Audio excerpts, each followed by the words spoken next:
People very often ask me both how and why I started my podcasting journey. Well, as an engineer, I'm frankly very passionate about math. I wanted to find somewhere to share stories of great mathematicians from Archimedes to Alan Turing and everyone in between. And for that reason, I want to tell you a little bit about my preferred hosting platform, which is Zencaster. Now, before I continue, this is usually the conversation I have with anybody who is wanting to start their own podcast. I know there are so many people out there with passions that they want to share with the world or unique knowledge that they're just looking for a platform to start with. And Zencaster is a wonderful all-in-one platform. What I mean by that is you can do your recording and your editing and use AI to create a transcript and distribute to all platforms, including Apple Podcasts or Spotify or anywhere else where podcasts are played. For anybody like me who might worry at first about what you might sound like on an audio recording, Zencaster's post-production process makes you sound really, really smooth. It automatically removes any of the ums or ahs in your recording. It removes any of the awkward pauses in conversations, and it also helps you to set the right podcast loudness and levels while reducing any background noise, all with the click of a button. It couldn't be easier. Go to zencastr.com/pricing and use my code BREAKINGMATH, and you'll get 30% off your first month in any Zencaster paid plan. I want you to have the same easy experience I do for all my podcasting and content needs. It's time to share your story.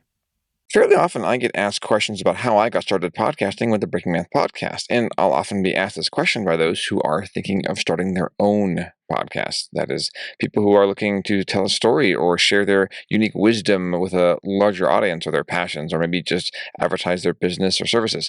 I usually like to start this conversation by either showing off or telling about our preferred podcasting platform, Zencaster. Zencaster is essentially an all-in-one podcast hosting platform.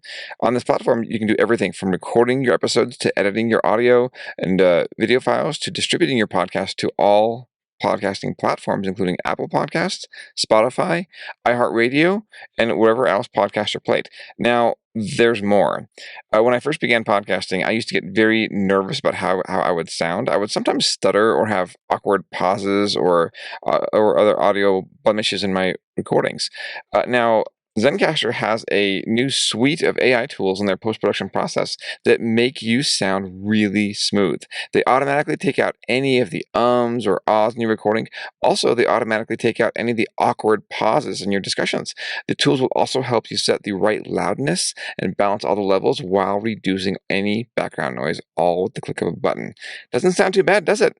You really should check it out. Really, the world needs to hear what you have to say. In fact, I'm going to give you a code below to help give you a large discount. It's all one word, Breaking Math. Go to zencastr.com/pricing and use my code BREAKINGMATH, and you'll get 30% off of your first month in any Zencaster paid plan.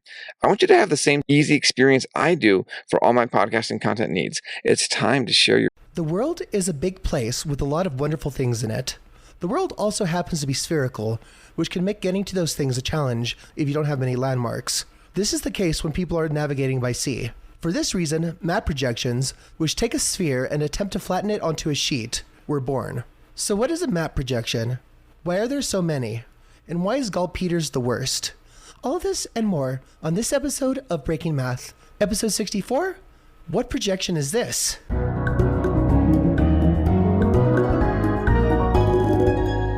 I'm Sophia. And I'm Meryl. And you're listening to Breaking Math. So we're going to be talking about map projections today, but before we get started, we have a couple of plugs. Tensors are the mathematical objects used in Einstein's general theory of relativity. And now they're in poster form. We have a lovely 24-inch by 36-inch poster that we made about tensors, and it's available on facebook.com/breakingmathpodcast. Just click on shop. The posters are matte, full color, and make a perfect addition to any office. So for $15.15 plus $4.50 shipping and handling, a total of $19.65.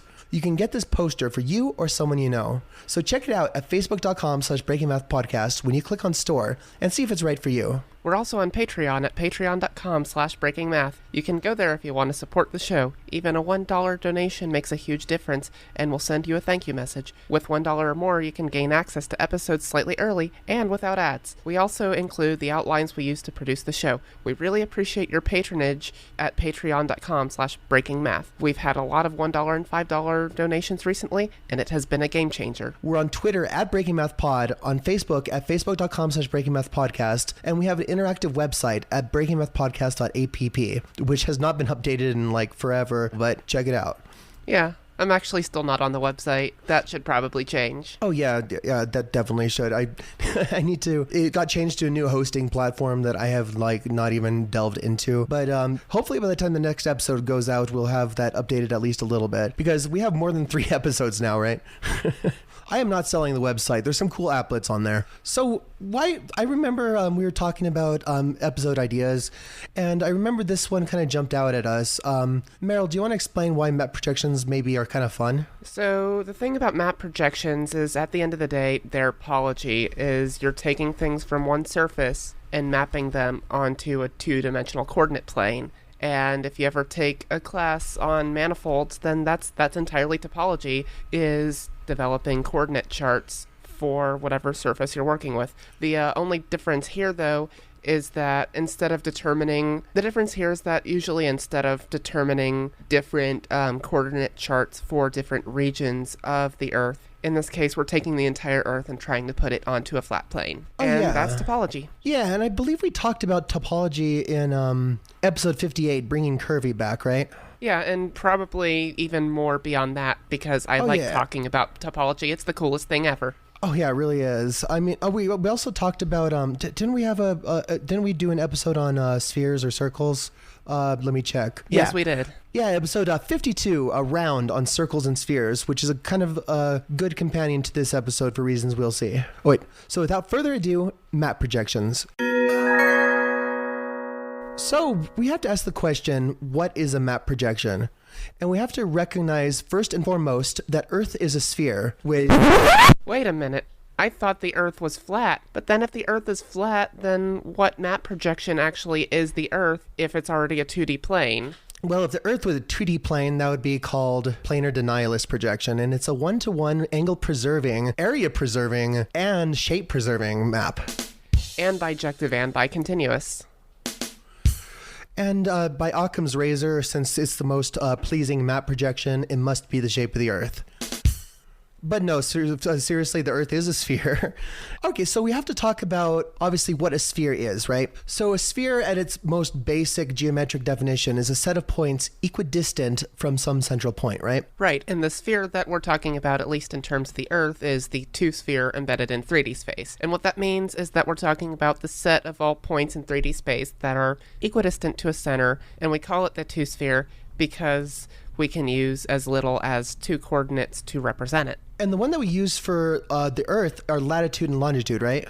Right, and in math terms, we usually use phi for latitude, which is the up and down, and theta for longitude, which is the right and left. Latitude is 0 at the equator, negative 90 at the South Pole, and 90 at the North Pole, right? Yes, and longitude, on the other hand, can go from anywhere between 0 degrees and 360 degrees, at which point you've looped all the way around the Earth. Yeah, and where is longitude 0? If I'm not mistaken, that's the prime meridian.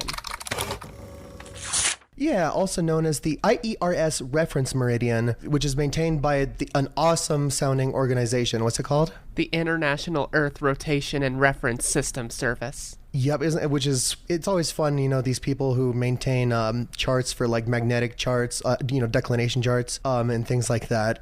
If you happen to be working for any one of these organizations, you can send us your stories. We always want to hear about that kind of thing. Basically, it just goes through Greenwich, which is also UTC times 0. But yeah, so Meryl, why is latitude seemingly more concrete than longitude? Like latitude, no matter where you are, seems to correspond to something, more real to us versus longitude. But it's an illusion, correct?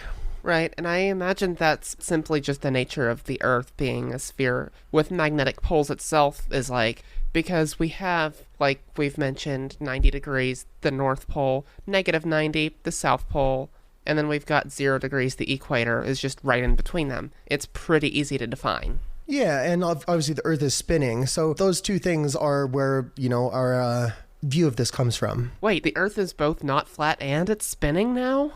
Yeah, and angels keep you on it, though. It's kind of nice. I thought it was turtles. No, the turtles hold up the Earth. Angels keep you on the Earth. Got it. You should have learned this in 8th grade science. Must have been sick that day.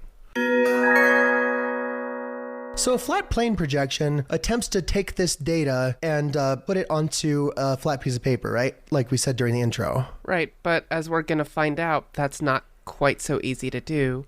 You can try it yourself by trying to take a piece of paper and cover a globe with it. You're not going to have that easy of a time. Oh yeah, it'll crumple a bunch, and vice versa. If you take an orange peel and you try to flatten it onto a sheet of paper, you're going to have like basically infinite amount of cracks, right? Right. There's actually mathematical terminology that we can use to describe this phenomenon. And so what we're talking about is that there isn't a bijective bicontinuous map between a sphere and, say, a flat plane, like a rectangle. And this bijective bicontinuous map is also called a homeomorphism, a term that you're going to see in topology and discussion of manifolds a lot.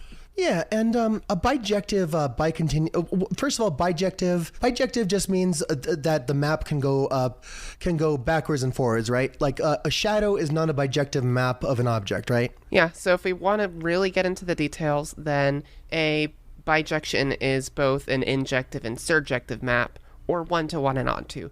What it means is that everything that you input to this map has a distinct output. So no two inputs have the same output, and surjective means that every output has an input. So you go both ways, you're going to have distinct points mapped to other distinct points. It's one-to-one and onto, we like to call it. So yeah, so example in the field of our vision, right?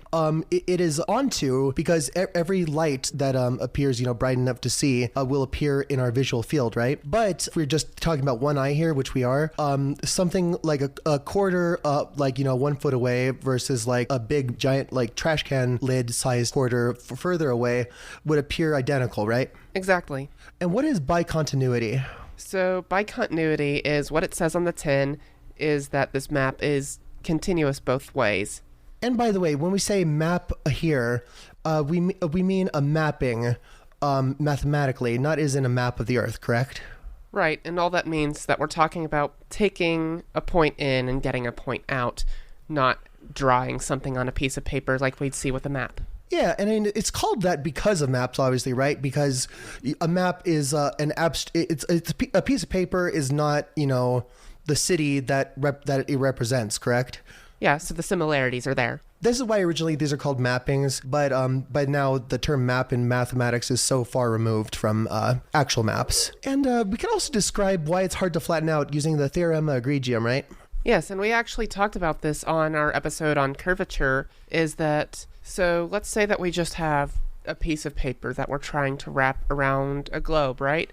Then, so Sophia, what's the curvature of this piece of paper? The local curvature of the piece of paper is 0. Right.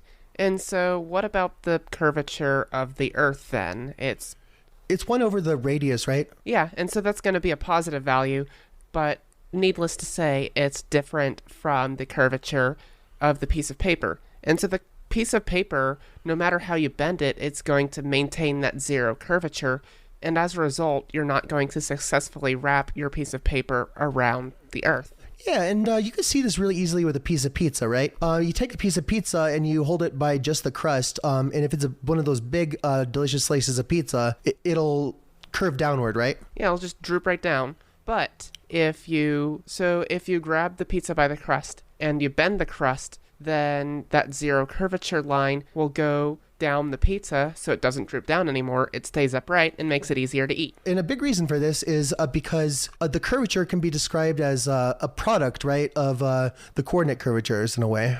Exactly, the principal curvatures. Yeah, and the principal curvature along the pizza being folded is positive with the pizza, but it has to be zero down the pizza, right? Because otherwise it would stretch, and pizza crust is bendy but is not stretchy. Right. And we can also think of principal curvatures of the Earth in that no matter what axis you take along the Earth, it's going to curve inward because it's a sphere, and therefore it's going to have positive curvature because both of its principal curvatures are positive.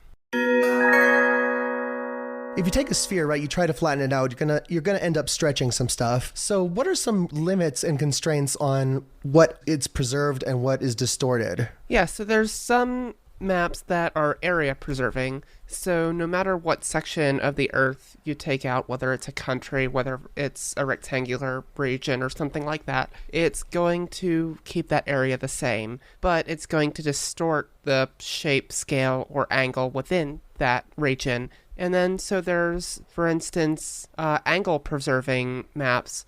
So the shapes of everything will generally stay the same, but the area of, say, different countries will get stretched. And we'll see this in countries where area is closer to equal, more towards the equator, but then countries like Greenland that are way up north will get stretched to look way bigger than they actually are. Yeah, and which is kind of fascinating because, like, the Mercator projection, which is the one that you're talking about, with Greenland being the size of South America, even though it's about an eighth of the length of South America, it is angle preserving, which means that if you look at really close up on the chart, and you like draw an angle between your house and a coffee shop and a pebble, the angle is going to be the same in real life as it will be on the surface of the Earth as it will be on their Mercator map. And it's kind of strange because it seems like the Mercator map, because it stretches out area so much, it seems strange that it would preserve angle, but that's just the nature of working with spheres, right? Right. And for instance, with the Mercator, so yes, Greenland is big. It's, if I'm not mistaken, the largest island in the world, but the Mercator gives a misleading idea of just how big it really is. If you go to xkcd.com/2489, there's a map which is equal area except for Greenland, which uses Mercator, which is kind of funny. But those are always fun too.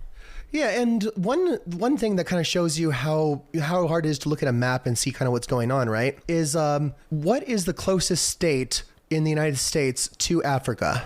Believe it or not, it's Maine. Yeah, which is strange because it seems so high up there, but it's also a lot closer to West Africa than even Florida. Right. I feel like Florida would be the intuitive second choice, but no, it's Maine that's actually the closest. And that's the tricky thing about maps, is that you can't necessarily draw a straight line between two things on them, and it actually be the path of shortest distance between them. We've even talked about what the actual shortest distance between 2 points on a sphere is, and it's an arc of the Great Circle, which we've talked about on probably any episode where we brought up spheres. Oh yeah, and we're going to talk about this a little bit later, but like if you go a certain angle with respect to true north constantly, it's called a rhumb, RHUMB, which is approximately the shortest distance when you're not sailing near the poles. But if you go on a course towards the poles like that, you actually end up in an infinite spiral really close to the pole. There are a few types of map projections with different properties. Some, like we said, preserve some properties and others preserve others. Right, and so the first one we'll talk about then is a conformal map. And so this is actually conformal in the same way that you'd hear in, say, complex analysis, where what it does is that it preserves local angles. So if you have, any two lines crossing on the sphere, then they're also going to cross at the same angle on your map itself. So one very famous example of a conformal map is the Mercator projection. Even though it's a classic, it's one of the ones we'll make fun of. Oh yeah, because people misuse the heck out of it. And then you got equal area maps, and these preserve areas. Let's say that you have one country and it has twice the area of another country, right? On an equal area map, the mapped area will also be twice the other area, right? Exactly. And not like Mercator where Greenland is, massive. Oh yeah, and then and so some examples of these are sinusoidal, which is I think the earliest equal area mapping. It kind of makes the Earth look like if you put your hands together with your thumbs touching and your pointer fingers touching, and you spread them apart a little bit, it kind of looks like that. And also Goods Homolocene, which kind of just looks like an unwrapped orange. It's kind of interesting. So we have plate carré, which is equidistant, where relative distance relationships between the poles and any 2 points that you're considering will remain constant, right? Right, and so I actually just took a look at this projection, and so yes, some of the things other than distance themselves, like shape, scale, and area, get distorted, but I do have to say, other than Antarctica being oddly massive, this map actually doesn't look too bad. Greenland doesn't look too big, America doesn't look too massive either, Africa looks about the size it should be, which is actually huge, it turns out, so this one's not bad. There's also 2-point projections that you can make between any 2 points, right? Chosen by a map maker. And if you do those, the closer you put these points together, the more distorted stuff far away from those points will be, right? Right. So a mnemonic projection is a map projection that displays great circles on the sphere, which is the Earth, as straight lines. So what this actually gets us then is that a straight line segment on the map actually will be the geodesic, or the shortest point between those two endpoints, which is not usually the case on maps. Yeah, and basically you're saying that that what amounts to a line on the surface of a sphere also amounts to a straight line on the projection, right? Mm-hmm. And so there is a limitation of the mnemonic map projection, though, which is that you can't show more than 180 degrees on the map. So let's say we have a mnemonic projection at the North Pole, then it'll have great circles radiating outward from the North Pole, and it'll bring us towards the equator and show us the northern hemisphere. We could also have, for instance, something where we have a point that we chose on the equator, and that would show us maybe the western hemisphere as well. Or any really circular region of the Earth, right? I mean, of course, except less than 180 degrees. But essentially you can take any hemisphere you want. And show a great deal of it. Because if you took a mnemonic projection that showed the entire Western Hemisphere, for example, it would just have all the edges would be there, and they would basically go towards the center like straight lines. All the information would be at a infinitely small point at the center of the map. And then you have retroazimuthal, which maintains azimuthal angles. An azimuthal angle is like if you look north on a map, and you go let's say you go 45 degrees west of there, so northwest. Northwest is an azimuthal angle. And there's a couple of examples of these. There's Litro. It's only retroazimuthal conformal map, and it's very distorted. And conformal, obviously, meaning, like we said, maintaining angles. And then we have the Hammer retroazimuthal projection, which distances are preserved. And also, I just want to add, I love the Hammer retroazimuthal projection, because what it projects the Earth onto is, so you take a disc, right? And you'll notice that there's 2 holes punched into this disc. There's actually a very technical name that we have in topology for this type of shape, and it's called the pair of pants. This map projection is a pair of pants.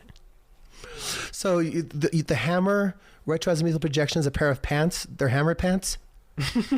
So lastly, we'll talk about compromise projections, and all these are projections that will take maybe some of the properties of each of these types of projections we've mentioned above and use them in order to reduce the overall error and make the map look hopefully less distorted.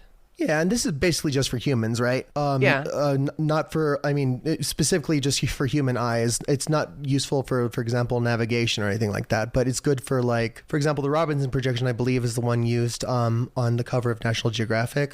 So mathematically, they might not be the most sound, but they look the best.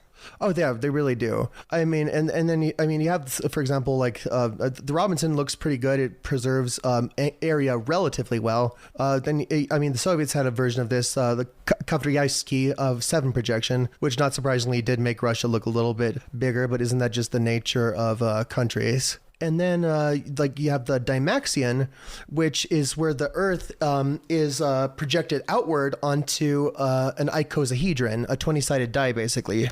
And that's the coolest projection. Before we go on, and please bear with us, we're just going to talk about a couple of terms that we will be using in the next few sections. So a meridian is a line going from pole to pole. So constant longitude, varying latitude, right? Exactly. It's pretty straightforward. Yeah. A nautical mile is what we define as 1/60th of a degree along the equator. Yeah, it's about 15% longer than a normal mile. And it's, as you could guess, it's 1 arc minute. Because, an arc minute is a 60th of a degree, and an arc second is a 60th of an arc minute. And an arc minute along the equator is about 100 feet. And azimuth is the angle on a sphere, essentially. So let's say that you are standing on a sphere, then whatever the angle that you're looking at something at with respect to true north would be the azimuth. Oh, yeah. And then you have rhumb lines. Whereas a great circle is like the shortest distance between 2 points on a globe, if you keep going with that heading, you'll come back to the same point, right? It's like a rubber band around the Earth at the tightest it can be. So the difference between a rhumb line nearer to the equator is much closer to the shortest distance, but it becomes less and less accurate the closer you go to the poles. In fact, if you go northwest constantly, starting at the equator, you'll end up going in a spiral that never stops and just running around the North Pole. And it is a straight line on the Mercator map. And those were some of the terms we wanted to familiarize y'all with. So the Mercator map was designed by Gerardus Mercator. His original name was Geert or Gerhard de Kremer. He grew up in a poor family, which is why his early name wasn't known very well. The reason why he changed his name to Gerardus Mercator is because people used to Latinize their names all the time. So, for example, René Descartes went by Renatus Cartesius. And he was born in Flanders, located in modern-day Belgium, in 1512. And like we said, he was a son of a cobbler, graduated from the University of Louvain in 1532. He made a name for himself because he was really good at maps. He published several maps of places around the world, including an early version of World Map, which is a heart-shaped projection. In 1544, though, Mercator was arrested under suspicion of heresy because of all the traveling he did. He was a little bit sympathetic to the Lutherans. After spending a few months in prison, he was released and continued his studies. But he moved to Duisburg in the Holy Roman Empire. But his first map, the first Mercator map, was published in 1569. And it's remarkable because even then, it wasn't meant to be a general map for just display. It was meant for navigation only. He recognized how incredibly distorted everything was, but he did it because rhumb lines are easy to travel along. And he coined the term atlas, actually, for a collection of maps based on the Greek figure. But he died in 1594, a year before his atlas was published. He was still publishing parts of his atlas. And it's kind of interesting. It was definitely a product of its time. It had a lot of descriptions of biblical creation and history. So his table of chronology was about 400 pages long, where he fixed the dates of some earthly dynasties, major political and military events, volcanic eruptions, earthquakes, and eclipses. And the reason why he was one of the earliest people is he was born only 72 years after the printing press. Do you want to talk about how the Mercator projection is derived? One of the cool things about the Mercator projection is that it is a cylindrical projection. So you can kind of think of it by projecting the Earth onto a cylinder and then unraveling that cylinder into a rectangle. So the analogy that we came up with is that imagine we have a transparent globe and say the countries are drawn on it. And then we wrap a cylinder around it. And let's say that we just have a light bulb in the middle of the globe. So what we'll do is that we'll trace the shapes that this light makes on the cylinder. Yeah, the shadows cast through the squiggles that draw the countries, right? Exactly. And you might notice that this map... Fill your summer with the sun-kissed sweetness of Amigos Refreshers. There's strawberry acai, blueberry dragon fruit, and mango passion fruit, each a tropical delight. So skip the hot coffee and amp up your day with the plant-based natural caffeine and fruity flavor fusions in an Amigos Refresher. These cool thirst quenchers are just $3.99, or there's a mega 32-ounce size for $4.99. Recharge with the bold, fresh flavor of an energizing refresher at Amigos. You might wonder, what's the catch? Because the cylinder would have to be infinitely tall, right, to contain all the world, right? Yeah, so what is the catch? Well, the catch is just like many other maps, you can't put all the world on it. That's just the whole thing. Oh. But like literally, Antarctica would have infinite apparent area in a perfect Mercator map, which would be infinitely tall and finitely wide. That's where we run into trouble then, is that the North Pole would be infinity up and the South Pole would be infinity down. So how do we remedy this? Well, we remedy this by just using, if we're using the Mercator map as it should be used for navigation. And of course, people did used to navigate around the Arctic, and they just used a different set of maps for navigating around the Arctic. They actually used a different projection because of the way that it worked with compasses. And it's and it's cool because it preserves angles, right? Right, so what that means is that the shapes of all of our countries or borders or continents or whatever are going to look the same, even if the areas maybe aren't. Yeah, at least locally, right? Because like for example, if we trace a blob that contains, the United States and Africa on the Mercator map is relatively small because of distortion, but the United States is large, and that would have a different shape, obviously, right? Than it would on if you took a piece of the globe and flattened out as little as you could. But of course, that gets into other stuff. And to add on to that, even on the same continent, let's say that we have United States and Canada. Canada itself, even though it's connected to the United States, is going to be distorted a little bit more than the United States would because it's further up north. And that's another property, is that distortion is also going to be continuous. And a way to see these is there's these things called Tissot's indicatrices, and what they are is these little circles that show how distorted maps are. Basically, the more distorted stuff is locally, the more stretched out the circles would be. And if an area is larger than another one, the area of the Tissot's indicatrix will be larger. They're pretty cool. I would Google them now if you would like to see what they look like. There's some examples of the distortions that this causes. So if we normalize the globe around where there's like less distortion, near the equator, the United States of America is 23% smaller, right, than it appears on the map, which means that it's 30% larger than it should be, right? Yeah, or Norway in this case is 57.3 smaller than it appears on the Mercator. Which means that it's over twice as big as it should be, 2.34 times as big. China is 25% bigger than it should be. And then Greenland is almost 4 times as big as it should be. Yeah, versus Cote d'Ivoire, Ghana, and Nigeria, and Ecuador are all about the same size as they should be, right? Right, less than 1% smaller than their actual sizes.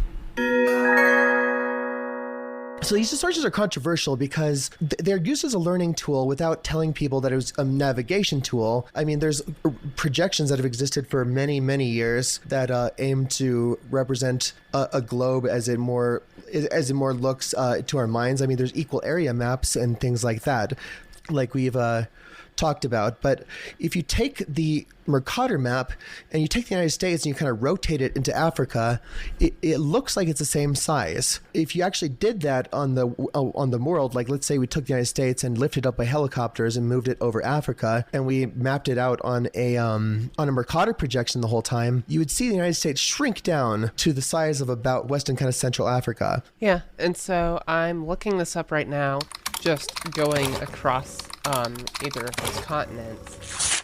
So Miami, Florida to Seattle, Washington, for example, in order to drive that entire distance, you would have to go 3,305 miles or 5,318 kilometers from Miami to Seattle. Whereas if you're in Africa and you want to go from Cape Town, South Africa to Tunis, Tunisia, you would have to go 6,872 miles or 10,914 kilometers, which is more than twice the distance, notwithstanding the fact that from Miami to Seattle, we're going southeast to northwest, whereas Cape Town to Tunis, we're going mostly directly north. If you look at the area of Africa, it's about, you could fit the United States, Western and Eastern Europe, Spain and Portugal, Japan and China into Africa. Yeah, Africa is kind of incomprehensibly huge. Oh yeah, and this is just one big landmass. Of course, the map wasn't created with the purpose of making European and economically advantaged countries look large. It's just a coincidence. However, the fact that we continue to use this map, especially without context, when you're a child, you look at area really as a sign of how big something is, obviously, and you don't have an understanding that the map projection is distorting things near the poles. I mean, when I was a kid, I thought that Antarctica was massive. Yeah, Antarctica, and this is just a consequence of... So if you're mapping generally a sphere onto a cylindrical region, then you have one point on the sphere for the South Pole, but that makes up an entire circle on that cylinder, effectively. Yeah, so that's exactly. kind of why Antarctica looks so huge. Yeah, so it just makes this thing look incomprehensibly huge. And I thought Greenland was like this massive place. It's like no wonder they need dog sleds. But so we have projections that are better. We have for a very long time. Robinson projection is used, I believe, by National Geographic. Might be used by the CIA World Factbook as well. And so the Robinson is actually an example of a projection that is neither equal area nor conformal.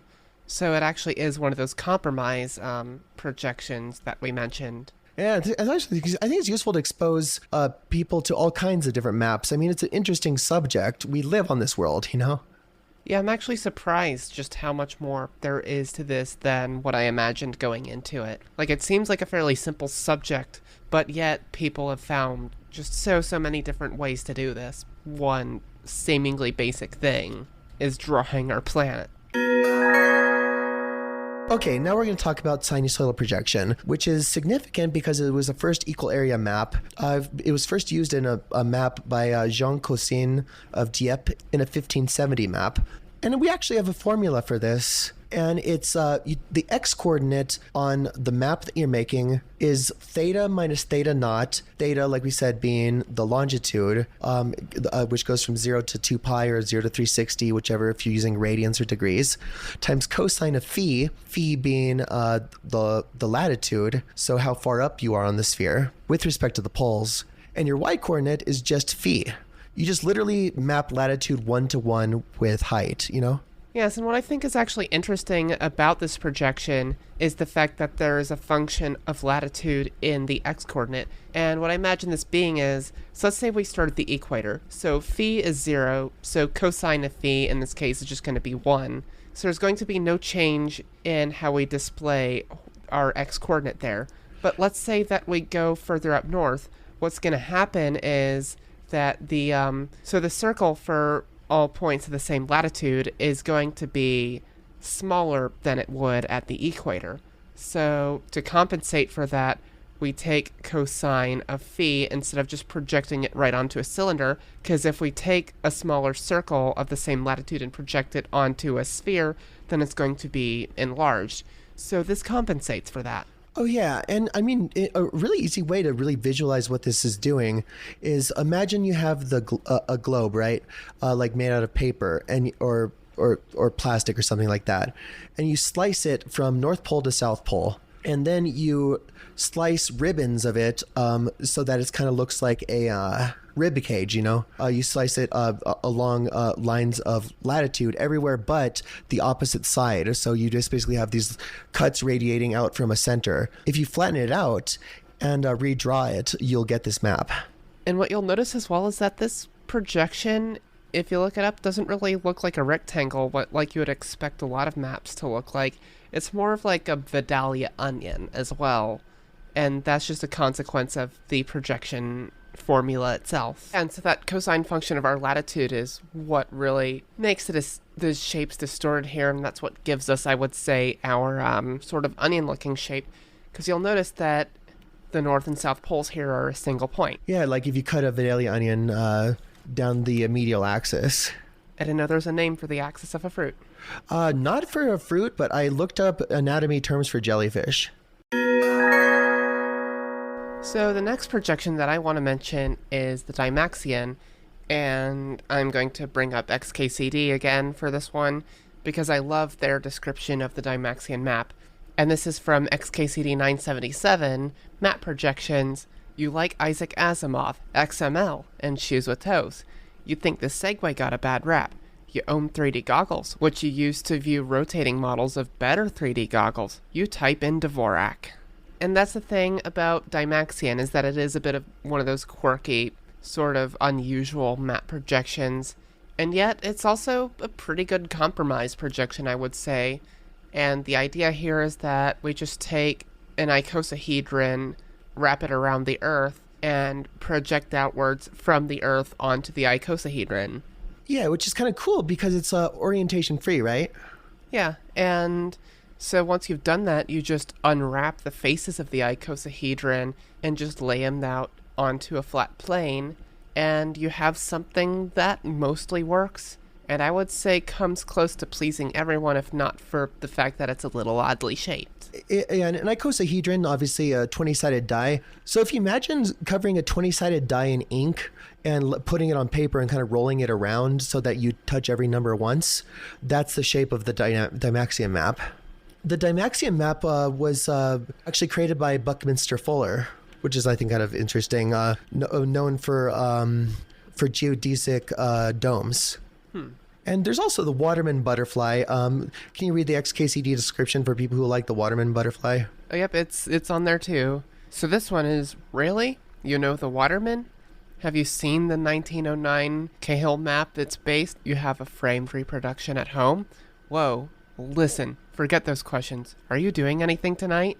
And which is poking fun at two things. One, the author's poking fun at himself. And two, people really get religious about which map projection they like. I'm not totally religious about it, but I really like the Dymaxion map. Like, it's my favorite by far. I really like, and one of the cool features about it, and it's one of my favorite things about it, is that it shows the world as one mostly contiguous landmass connected at the Arctic, because there really is quite a bit of land up there. And it really shows the shape of the continents almost like a spread out Pangea. And like even the author of XKCD has his favorite map projection, I have mine as well. I would say that mine is the Pierce quincuncial projection. And the reason for this is that, so if you kind of take a look at it, it's a square-shaped projection, and you'll notice Antarctica is in 4 pieces here. And so what's going on is that this kind of references what the fundamental group of a sphere looks like, in that if you try to flatten a sphere out onto 2 pieces of paper, then how would you stretch and warp around that piece of paper such that it looks like a sphere again, is you would start by taking a corner and gluing those 2 pieces together, and taking the other corner and gluing those pieces together. And so what happens is when you do that, Antarctica kind of becomes together as one point again. And I just think that's really cool. And as a topologist at heart, this map just speaks to me. Honestly, you might have sold me a little bit on the Pierce quincuncial. Like, that I might have had my mind changed, but I really still like that about Dymaxion. But yeah, that is fascinating. Yeah, from a topological standpoint, wow. So we talked on, I believe, even was it the last podcast about Donut World? What do you call it? Donut Land? Something like that? Donut Land. Yeah. So how could we map Donut Land? So Donut Land is a lot easier in some ways and maybe not as easy in any way. So like a sphere, a torus, or a donut as we call it informally, is a 2-dimensional manifold. So you can use 2 coordinates to represent it. It just might not be phi and theta or latitude and longitude like we do here. An easier way to do it would be you have an angle for where it is along the whole donut, and then an angle for what circle around the donut it is after that. Yeah, so if you put the donut on a clock, the hands could point to the first angle, and if you sliced the donut like a little slice of the donut so that it's a little circle, and you took the angle there, that'd be your second one, right? So it could work in this case. Like, we usually use -90 to +90 for our latitude. So we could use 0 to 360 as our latitude as well, because there are 2 sides then, is because there's not just the outside of the donut. It doesn't just wrap around itself again, but there also is a whole inside half of the donut as well. So we can't just use 180. We really should use 360 there. So, formula-wise, what I would actually say about this is that it's very easy then, and very reasonable to just have a projection on the donut that's x equals theta and y equals phi. So Donutland has it really easy with maps. I mean, although the map wouldn't be equal area, but so there would still be probably weird map wars, but everybody would probably suffocate before they were over because of all the atmosphere being flung away from the planet, rotating so quickly to have a donut shape. Right. As it turns out, having a planet be a torus shape requires it to spin fast enough that it maintains that hole in the center, which means that it would shut off its atmosphere. Unfortunately. So that might do away with my evil plans of making the Earth spin hundreds if not thousands of times faster, just so that we can have a single consolidated map of the planet. So now we're going to talk about Gall-Peters, the absolute Gall, right? The absolute Gall. Gall-Peters, so we got to talk about Lambert cylindrical equal area projection, which is pretty simple. It's just projecting a sphere directly outward onto a cylinder, which just maintains the area, because a slice of a cylinder has the same area as the slice of the globe that it corresponds to, which is actually used in Archimedes' proof of the surface area of a sphere and the volume of a sphere. But we'll talk about that on some other podcast. It was invented by the Swiss mathematician Johann Heinrich Lambert. And is described in his 1772 treatise, which I just kind of like the name of it. It's really long. Beiträge zum Gebrauche der Mathematik und deren Anwendung. Part 3, Section 6. Anmerkungen und Zutäche zur Entwerfung der Land- und Himmelscharten. Which is just the longest name ever, but it's just translated as notes and comments on the composition of terrestrial and celestial maps. And I just love those 18th century German treatises where half the treatise is in the title. But basically, this has a thing on it called a standard parallel that can be shown mathematically. Basically, along the equator, there's no distortion, but there's distortion at the poles. It was modified by clergyman James Gall in 1855 to have standard parallels at 45 degrees. We'll talk about that in a second. Standard parallels, of course, like we said, show less distortion. So, and then in 1967, a German filmmaker by the name of Arno Peters also managed to come up with a map projection that happened to be identical to Gall's orthographic projection. And then he presented it in 1973 as a new invention. Yeah, it was, the main difference was that it was stretched out vertically. All right, so the original formula was x equals r pi lambda cosine 45 degrees all over 180 degrees, which is kind of baffling because degrees aren't usually used like that. But theta divided by 180 is really what it means. Right, because theta here is in degrees. Yeah, and y equals r sine of phi divided by cosine of 45 degrees, which is like, why put the cosine there? Right, because cosine and sine of 45 degrees can be both written as 1 over the square root of 2. So we can rewrite this as x equals r pi lambda over 180 degrees square root of 2, and y as r square root of 2 sine phi. But this is also still a little messy. We can really just simplify this down to x equals r theta and y equals 2r sine of phi, where we're just dividing out all the constants there. And even then, we don't really necessarily need to worry about r because that's just the radius of the Earth. Yeah, so it's a pretty simple projection, but it was really the way in which it was delivered, right, that was the most misguided. Yeah, and I'd say the problem there is that Gall-Peters claims to be the area correct map. Which is false, because one of the first map projections ever, the sinusoidal projection from 1570, maintained equal area. And there's been many maps since that maintained area, including the one that he just ripped off of, which itself was just a modification of an earlier map. And what's funny about it, too, is that it claims to be culturally neutral as possible.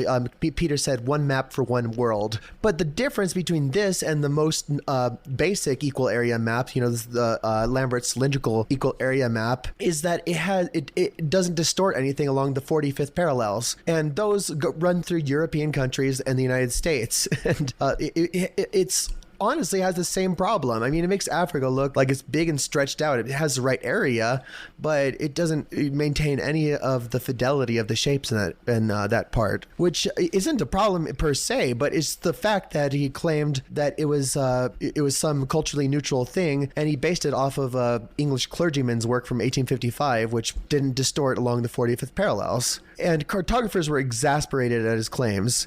I mean, the good Homolocene projection looks like an unwrapped orange. It maintains size. It was created by John Paul Good. There's Armadillo projection by Edwin Rice, which is better. And yet, Peters maintained that there should be one map for one world, which personally I disagree with. I actually enjoy the fact that there are so many different map projections. It gave us an entire podcast episode to talk about them. Oh yeah, and they all have their uses and their fun little quirks. And I mean, what does XKCD have to say about Gall-Peters from that comic? XKCD on Gall-Peters says, "I hate you." We live on the surface of a sphere falling through space. It's only natural that the surface would be of great interest to us, both on an emotional level and a practical one, because resources are distributed on this surface. We are also the creature known for representing information on surfaces, is one of the things that makes us human. That is painting, writing, and makeup. This is, of course, the most efficient way to get data into our eyes, which see a 2D representation of our world, projected onto our retinas. It's, therefore, also natural that we would represent this surface in 2 dimensions. 2 spheres, however, happen to be very topologically interesting objects, especially when it comes to representing them on a plane. These conditions set the stage for a world with an immense variety of maps, each for a different purpose. I'm Sophia. And I'm Meryl. And this has been Breaking Math. You can support us on Patreon, patreon.com/breakingmath. You can also support us directly on anchor.fm. There's a donate button on that. And if you want a poster, facebook.com/breakingmathpodcast. Meryl, do you have any concluding remarks? I'm trying to think of something witty. I think that pretty much covers it, and we all know how relevant covers are in the field of topology. That was bad, but I'll keep it.